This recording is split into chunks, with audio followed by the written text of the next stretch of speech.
SCP-180 Identity Thieving Hat. Object Class Euclid. Special Containment Procedures. All headwear, including hair clips and bows, is restricted in Reliquary Research and Containment Site 76 for all outside security. Anyone violating this rule is subject to complete physical search, auditing of travel within Site 76, and DNA identity testing. SCP-180 is not to leave its research laboratory. The current appearance of SCP-180 is to be reported to Security daily. Security is to be notified immediately should personnel encounter someone they don't recognize in their department, performing or dressed as if they belonged there, as their identity might have been stolen.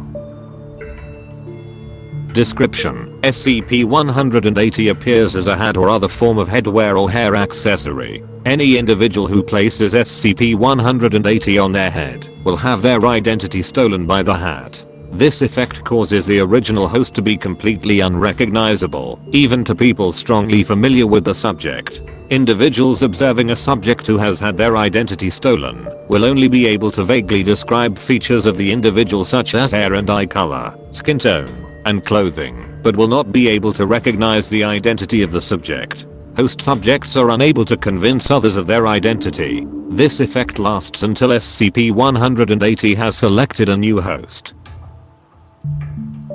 Once SCP-180 has stolen the identity of a host subject, when SCP-180 is placed upon any other subject's head, the identity of the first subject, host, is imprinted on the second subject. This is possible not only for people, but for animals and inanimate objects.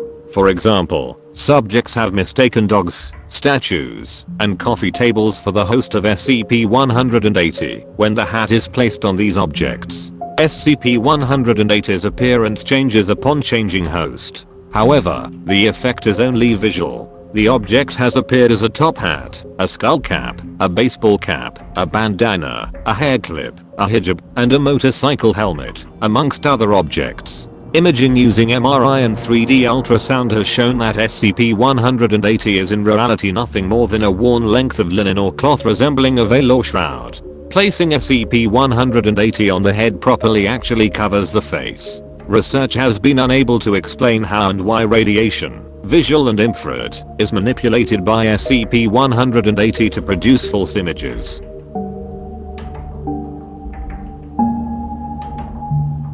End of file.